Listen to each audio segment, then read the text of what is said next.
ပွဲရာရွယ်ရောက်တော့အကောင်ရတယ်လို့လုံမလို့ဖွဲဖို့ရမယ်ရွယ်ကုန်စီလာပြီဗျခင်မတို့စင်သပွဲရာရွယ်ရောက်တော့အကောင်ရတယ်လို့လုံမလို့ဖွဲဖို့ရမယ်အသွင်စတဲ့ရွယ်တွေပါအဲ့လေပြဝဲခါဟောလားအမကြီးရွယ်တော့ခေါ်တော့အသွင်စတဲ့ရွယ်တွေပါအဲ့လေပြဝဲခါဒီနာအမကြီးရွယ်တော့ခေါ်တော့ဖယားဝဲနဲ့တန်းဝဲစုံစွာ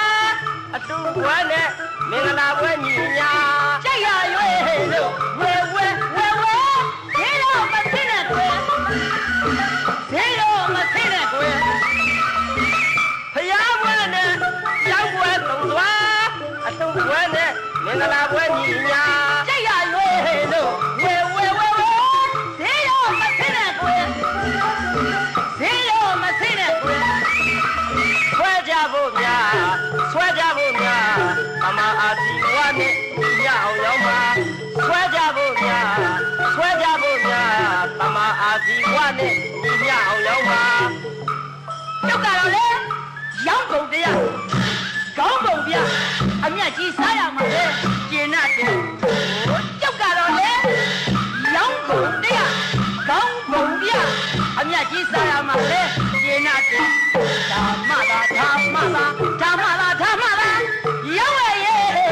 အစ်စ်တွဲလိုက်တော့အလေးမပေးမခေမသေးကြီးဖြစ်လာမယ်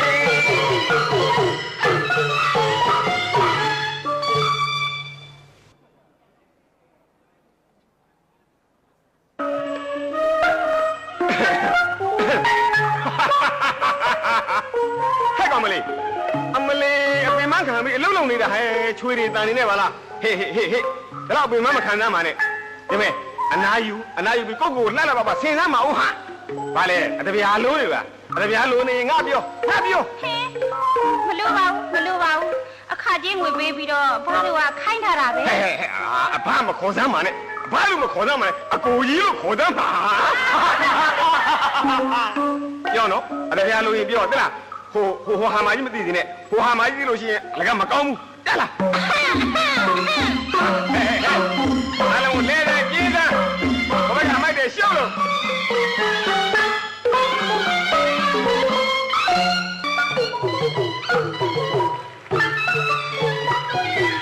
ရွေးရောက်တော့အကောင်ရတယ်လို့လုံမလို့ဖွဲဖို့ရဝဲ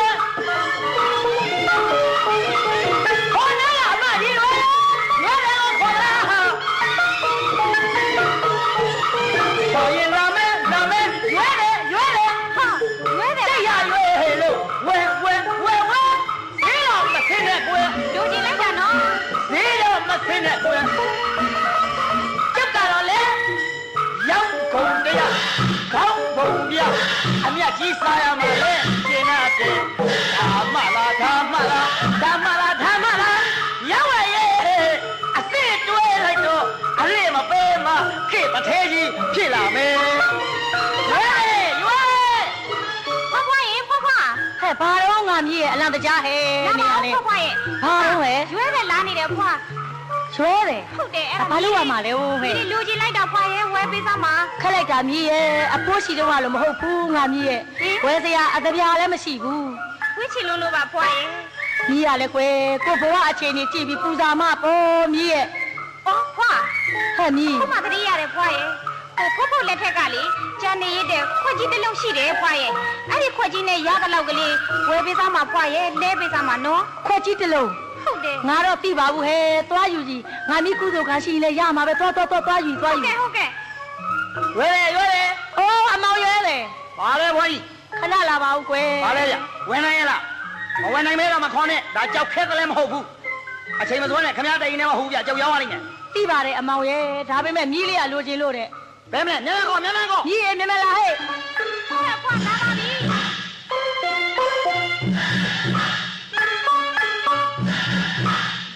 ီသွားမယ်မြန်လား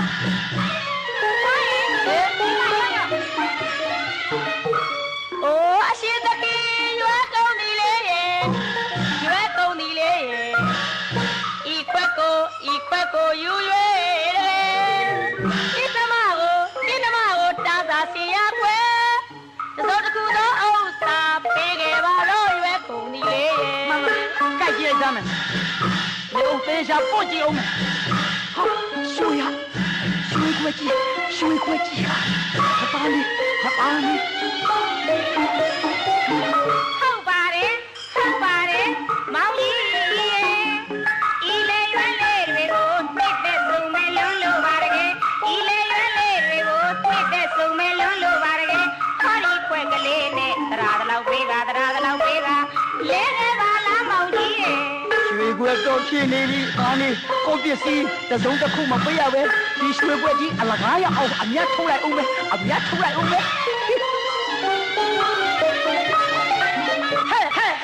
ချင်းတွက်စားအောင်ကွယ်မက်ခွက်ကဘာကမအသုံးမကျပဲဝဲပြတော့မတန်ဘူးဟဲ့ချင်းတွက်စားအောင်ကွယ်မက်ခွက်ကဘာမှအသုံးမကျ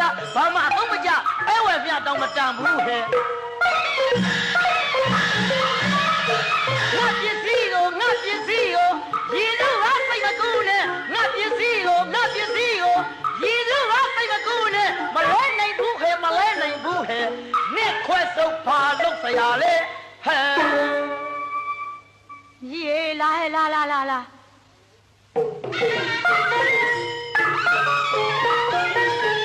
ွယ်ကုန်ဒီလာပြီဗျခင်မတို့ချင်းသပွဲရာအသွင်လှတဲ့ရွယ်တွေပါ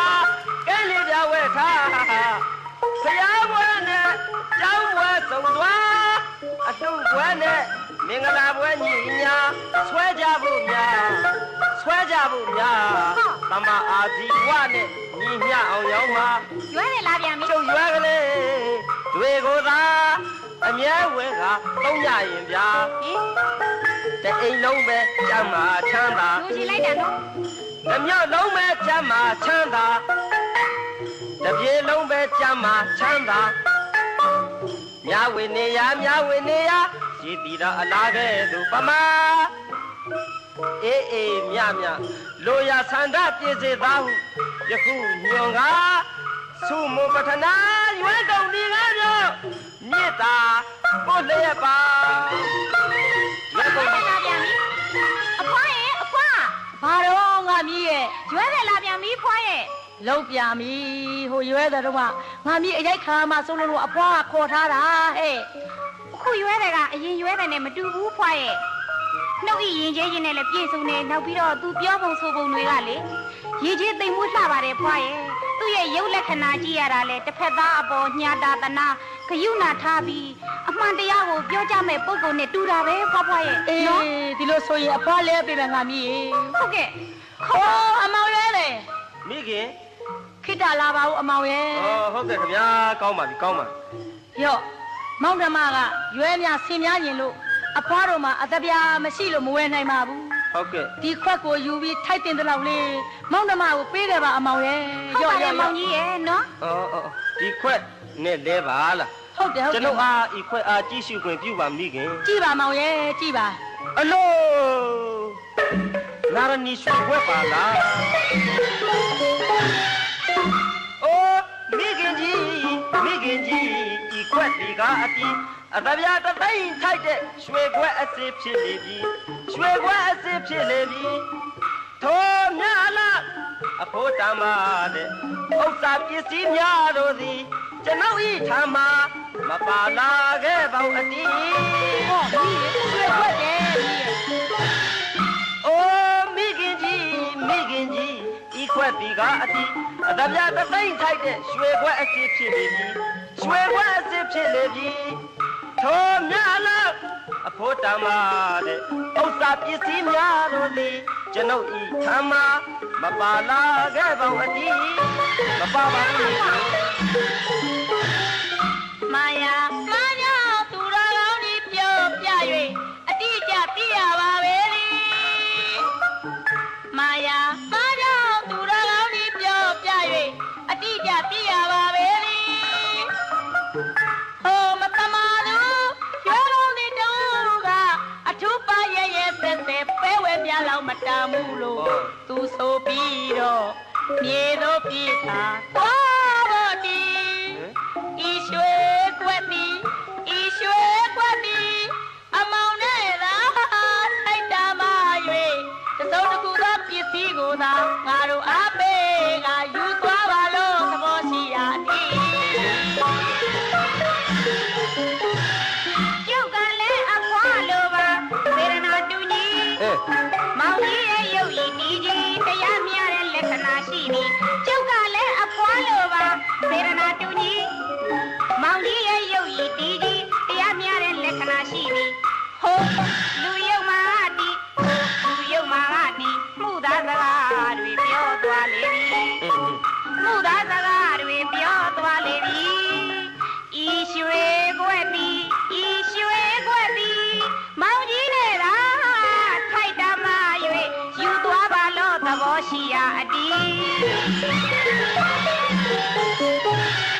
ကောင်းလှပြီကောင်းလှပြီမိခင်နဲ့ညီမငယ်တို့ခွင့်ပြုချက်အရာဤရွှေခွက်နဲ့ရွယ်ရတနာများအားလဲပါတို့ညာတော့လဲတပြားတသိန်းထိုက်တဲ့ခွက်ဖြစ်နေသည့်အတွက်ကျွန်ုပ်မှာတပြားကျ900နှစ်ရွယ်ရတနာ900တိုက်မြတ်ပါပါတယ်၎င်းတို့ဥပေါင်းကကျ1000တန်မြတ်ပါပါတယ်အဲ့ဒီတော့နိလာဝဟမြစ်ကိုကူရမည်အတွက်ရှစ်ကျတော့အတပြားကျွန်ုပ်အားကတော့ကပြန်ပြီးပေးလိုက်ပါမိခင်ရွယ်ရတနာနဲ့ဤကျအတပြား1000လဲပါကောင်းပြီအမောင်ရွဲတယ်ဒီရွှေခွက်ဒီအတင်းနဲ့ထိုက်တန်၍ရွှေဖြစ်သည့်အတွက်ကြောင့်ယူသွားပါလို့မိရဲ့စင်များရရွယ်မြရသည့်အတွက်ကြောင့်ဝန်းသာလာပါတယ်အမောင်ဝန်းသာလာပါတယ်ကောင်းပြီမိခင်ကောင်းပြီမိခင်ရော့ဤရွယ်ရတနာချမ်းသာပါစေဖုန်းကြည့်လို့တက်ရှိပါစေချမ်းသာပါချမ်းသာပါဒီရဲရွယ်မလေးလာလိုက်တာငါဒီလေးကနေတာလာလိုက်တာပြောတာလေပြောတာပေါ့ငါဒီလေးပြောတော့ဘာလဲပြောတယ်မိရဲ့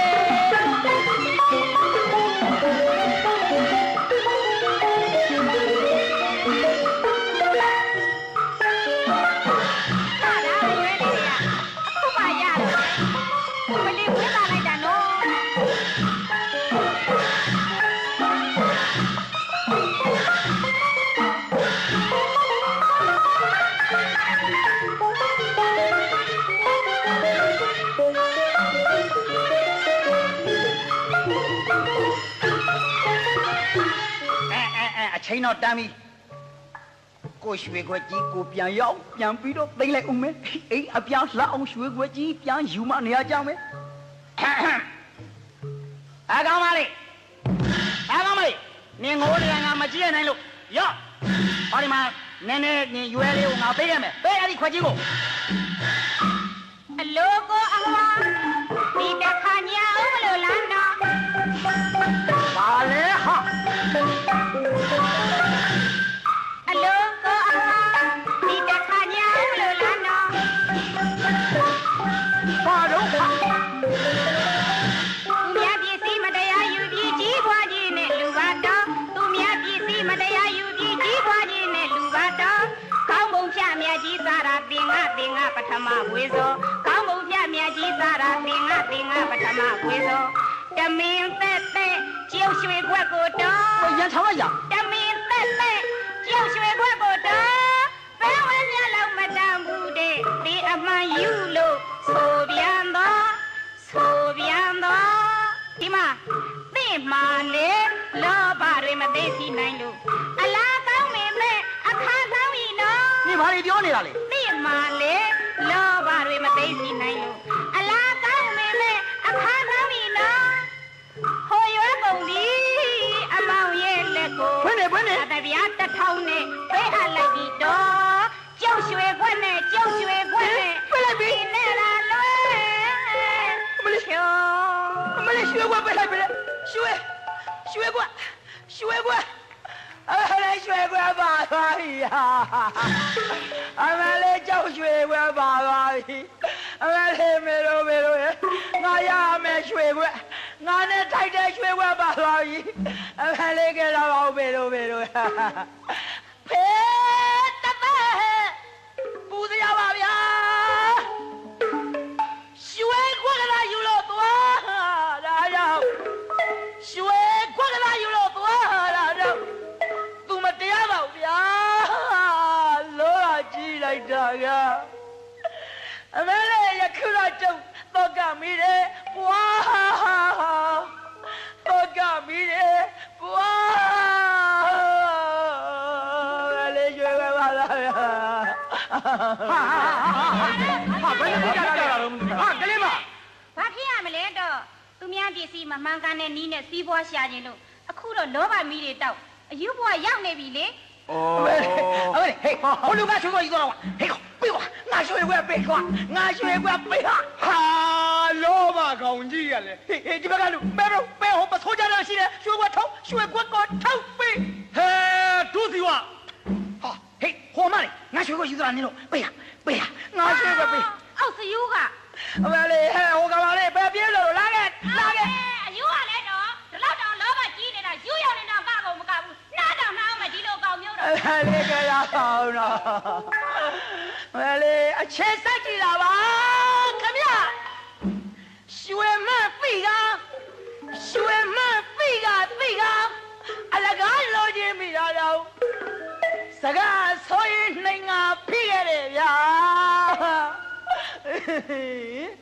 ယခုတော့ပြင်မရှိတော့ပါလားဟဲ့ယခုတော့ပြင်မရှိတော့ပါလားဟဲ့သူမနာပြော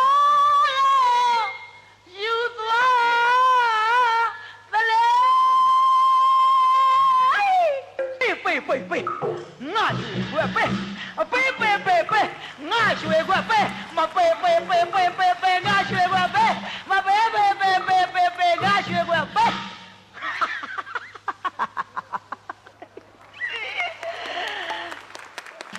မိမကိုရွှေဟာဒီရွှေနောက်မိမကိုရွှေဒီရွှေအရင်မိမကိုရွှေဟောဒီရွှေနောက်မိမကိုရွှေဒီရွှေဟုတ်ပါမုတ်ချမကွယ်ကြောက်ရမယ်ဒီရွှေဟုတ်ပါမုတ်ချမကွယ်ကြောက်ရမယ်ဒီရွှေကန်းခဲလို့ဆောရင်တော့အမချေထိုးလို့ယူသွားတယ်ရွှေ